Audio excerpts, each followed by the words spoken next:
The following video is only for people that see value in the valueless. The rare beauty of finding a fleeting instant of artistry in the otherwise overwhelmingly mundane. For all of the art lovers who marathon mediocre shows and power through movies of average quality, hoping to catch a single great performance or a passing scene of thematic significance worth the elapsed time it took to arrive at them, just to have them disappear as quickly as they came. This one's for you. Why is she wearing a scarf indoors?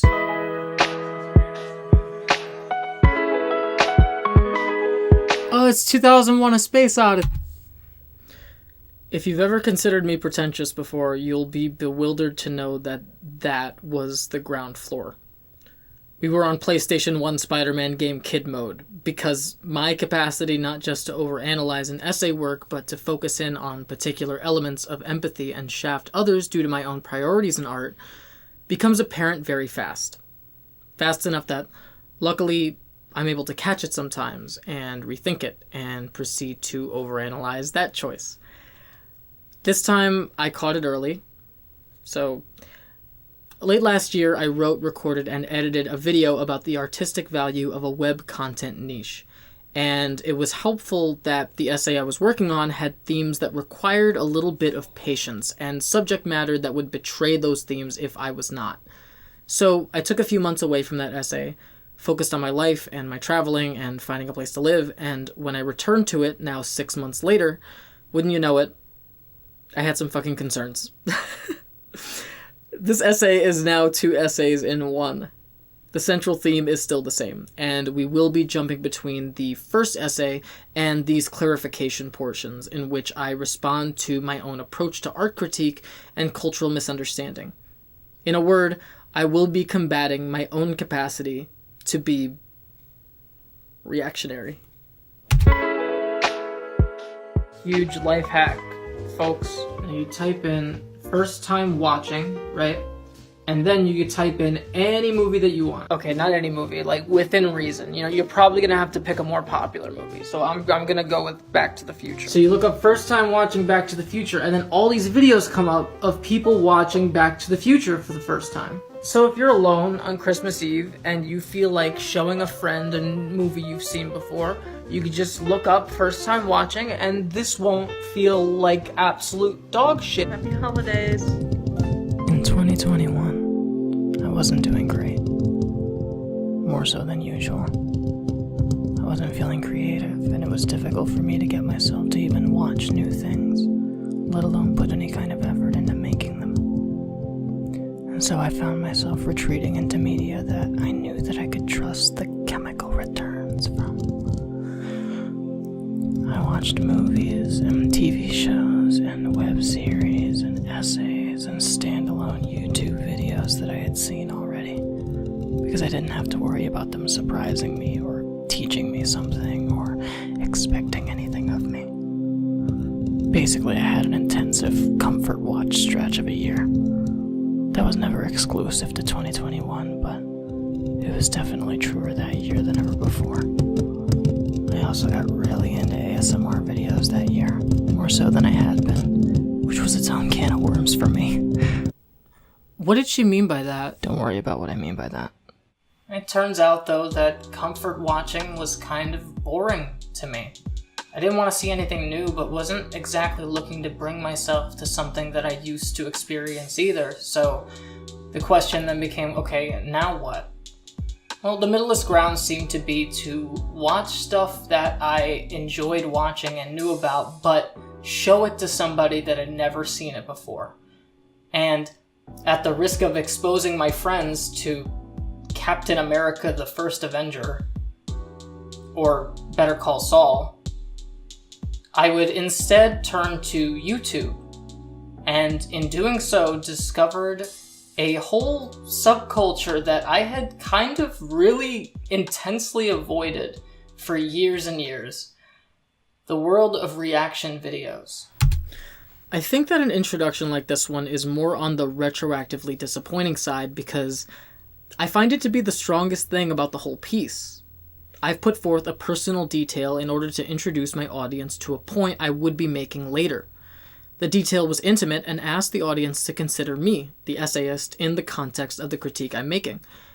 I think a dual path opened with this introduction, and the path I chose was one that undersells not only the artists I critique, but myself. I'm not saying I'm gonna dance in the show, but if I did, what would you have me do? Dude, I love it here. This is the greatest movie ever made. I'm not even joking. Fuck The Godfather, fuck Citizen Kane. Like, I don't even know what other good movies are out. None of them are this good. I want to address the common criticisms of this format because these kinds of video exist in a weird limbo between film criticism and sensationalist pseudo-authenticity. They just do. A personality is manufactured, whether intended to or not, by virtue of a person consensually filming themselves watching a piece of media. There's a layer of parasociality with any content creation. I just told you moments ago that I wasn't doing well in 2021, and your understanding and even reaction to that information is out of my hands. That said, we don't know each other, no matter how much eye contact or experimental intimacy I'm providing you with. My point about where I was 3 years ago is, at the end of the day, just one detail meant to help establish the thesis of an essay. I could be embellishing, and reactors likewise might not have the experience with that piece of media that they say that they do. First time watching, as it appears in the titles of their videos, is a request of the artist to the audience to trust them. The audience, as a result, has a role in these people's experiences with that piece of media. If they don't react enough, they're told to react bigger. And if they react too much, they're told they're missing key parts of the work. I kind of don't like the ASMR sections. Could you maybe, okay. Reacting isn't a one-to-one thing, I've found. The nature of it being online makes the already layered experience of watching and processing art one rooted in expectation. And rather than see this as a detractor of the format, as I think a lot of folks default to it being, I want to suggest that reaction videos create a volatile space that then inadvertently force the gems of artistic catharsis to shine brighter than they ever could, and create authenticity in places where they could not have otherwise. Already we see a divergence, predicated on the position of mistrust. My claim that online content defaults to pseudo-authenticity in a world developed over decades now with a language that can only define authentic as without overt social intent. It's flawed. I told a personal story and then I undercut my own experience moments later because I wanted to be able to freely question the validity of strangers and their content. My wording implies that their content structure asks of an audience to trust, which is true. But my focus on ensuring the audience that they need not trust is unnecessary. That choice is understood, and so by highlighting it as optional, I gave myself the wiggle room to critique with less care for the people behind the work. My thesis then became, consider not trusting, consider not empathizing. And now the floodgates are open. I'm free to be mean. I didn't say anything. But she just kept staring, and then she opened up her shawl. And what was under there? Okay, first rule of interviewing is shut the f*** up and let the subject talk. On the surface, especially to those that take in film and television traditionally, reaction content can be extremely frustrating.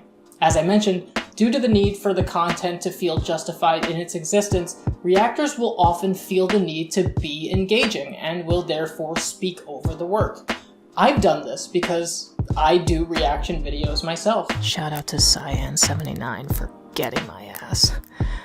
Seriously though, okay, I had captions on, so if you could just go ahead and put the gun down, like, Jesus. And at that, reactors also feel the need to speak on things as they occur in a commentary sense.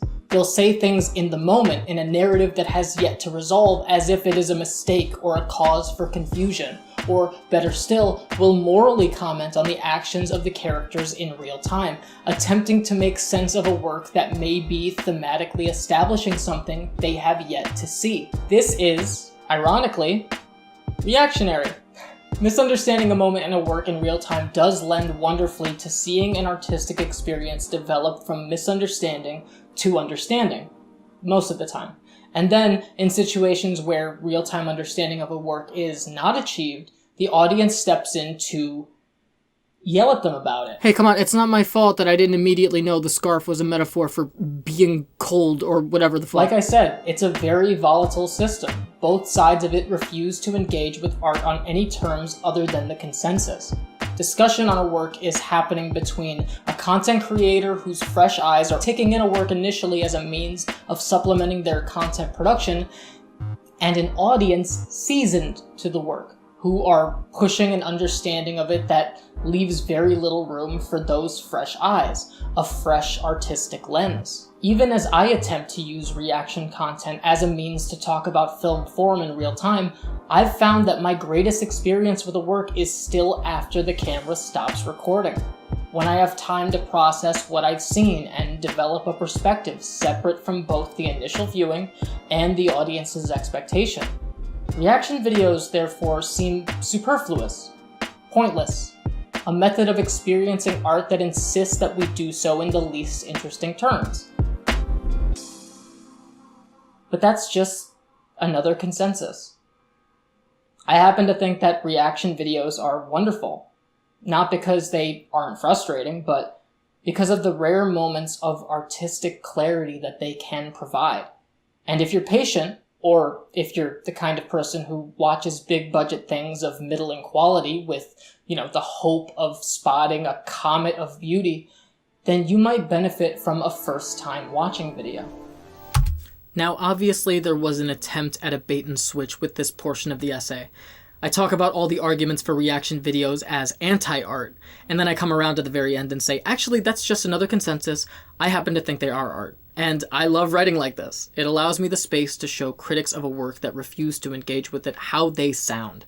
And then I get to argue on its behalf and even gush about it. Win-win. The thing is, I forgot to do that last part. Up until this point, the essay is so surgically honed in on the anti-art argument, on holding the hand of the contemporary naysayer, that I become convinced that I still need to make calls on the content's middling quality with rare moments of catharsis. This was a half measure, and you'll see that mistake spread into the wider essay despite attempts to clarify my appreciation for the content.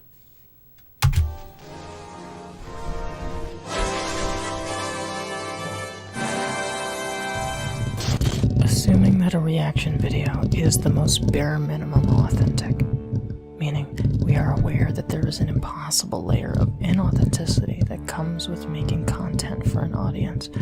But at the end of the day, despite the personas and the played-up overreactions and the expectations, this is still a person's first time watching a movie or show. Assuming all of that, there's a wonderful rarity to these videos that, when caught, fill the art brain with so much creative serotonin it's practically overwhelming. It's like a tingle. I put on these videos while I work nowadays, so my attention isn't even on them entirely. Some people treat reaction content like showing a friend a movie for the first time. Fair. I think that's how I probably started with them, but that fizzled out after a time. Now they're filling a space that video essays and history videos once filled for me. But as I'm working, watching my 8th reaction video in a row to a Marvel movie or an episode of an HBO show or my favorite movie of all time, a reactor will reach points of significance in each of these works. Not ones manufactured for audience reaction, but instead essential to a work's theme through metaphor. And their response to these moments, good or bad, lazy or productive, are absolutely beautiful. An encapsulation of a Western audience struggling and at times succeeding in engaging with art on a level that is not surface. We can see art working to be understood in real time. That's it. That's my entire case for reaction videos. I've seen Whiplash watched at least 10 different times, and there's nothing more incredible than seeing real, genuine, human dissonance in both the understanding and the misunderstanding of a piece. But it's the attempt to understand it that pries that pebble of authenticity from the grip of the public consensus. These moments make reaction content feel like art. This feels valuable. It doesn't fit. That's so unsatisfying. That's super It's a annoying. metaphor. It's a metaphor. It can't fit in his nice new car. I don't know. It means something. It just means sitting through a bunch of hours of people leaping out of their seats when Hugh Jackman puts on a CGI mask. Or to listen to a few minutes of dry art discussion just to find out that I just wanted to show off my trans scarf that my friend made for me at the beginning. Okay. Yeah. More like Chekova's gun, right? What? Forget it. Nothing. Hey. And so, the consequences. I talk about the capacity for reactors to briefly see a work on its terms and the beauty in that. Conceptually, I love that. I still see nothing wrong with pointing out how much of our conditioning to studio works reduces our interest in art at large. But in pinpointing one minute thing about a reactor's video as, quote, the only artistically valuable thing, makes me a hypocrite. I am refusing to engage with this work on its terms. I'm belittling the artists here. You may have noticed the gag segments where I play a direct reactor to the essay. That was meant in the script to make fun of reactors. The girls, that being the essay thesis and the essay text, are fighting. The girls are fighting. I know I don't need to find value in things that don't speak to me, and I can even point out the intersections at which they might become harmful for art and art critique. But I also don't need to suggest to both these people and their audiences that there is one exclusive way to engage that is unharmful, because that is not true. I was excusing that critical mistreatment. Oh, this does technically suck, but if you look at it this way, when the argument should be, this doesn't suck. It can't suck, and just because you or I or any random critic or essayist personally or even culturally cannot find value in it does not mean that it has no inherent value. In fact, I do find value in it, here's what I find value in, etc. And hopefully I can introduce people to the critical thinking that I had intended to encourage in the first place. That was my intent. But the language of this essay is so fearful of losing those obsessed with the technical essentialism of art, I threw some creators under the bus. That sucks. It just needed to be worded better. Hey, friend. How are you doing? Manufacturing authenticity is hard. I do it all the time, be it subtle or unsubtle, intentional or unintentional. I've always been of the opinion that art should stand to be, while not entirely a direct, unambiguous representation of an artist, at the very least an extension of them. You've seen me talk about my relationship with burnout, my childhood life, and my capacity for creative growth. And that's not even to mention how much of myself I've put into subtler works like web series and short films. Okay, I'm done talking about me. Sorry. Thank you. I don't watch ASMR videos because I'm convinced that the artists that make them are my friend. They are performing closeness with signifiers and tactics that facilitate a comfort associated with that closeness. But they are also bringing themselves to their work, alongside the expectations and requests of their audiences. There's a reason why all ASMR creators don't always do the same trigger videos or formats across all channels. Except for cranial nerve exams. I think they all do that one at least one time. Just follow my finger. And even if finding a niche is a factor, that niche is typically born from a format that the creator found comfort in the uncomfortable no man's land between personal artistic expression and audience expectation. All video content exists in this space.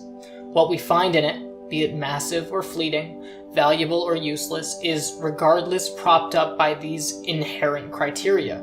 A person recording herself watching a movie is not in and of itself artistic, but the conditions that influence it, and the personal push to extract meaning from this mundanity, has the potential to be. When is she doing another Red vs. Blue video? Thanks for watching.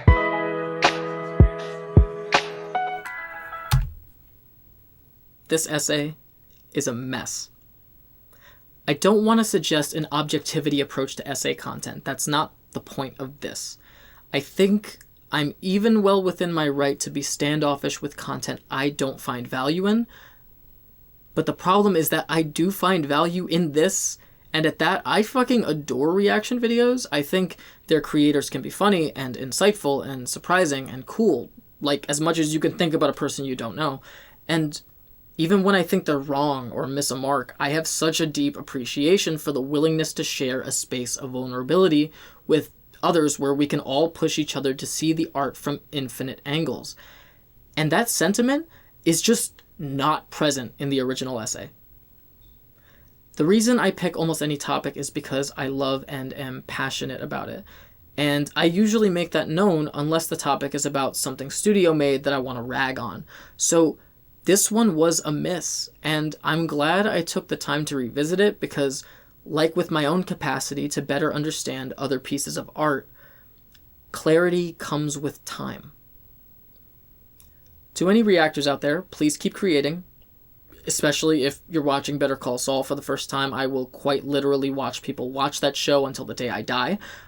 Here are some of my favorite reaction channels. Thank you all for watching, and before you leave a reactionary comment or critique, just please take into consideration what I said today. Come back later, after you've thought on it.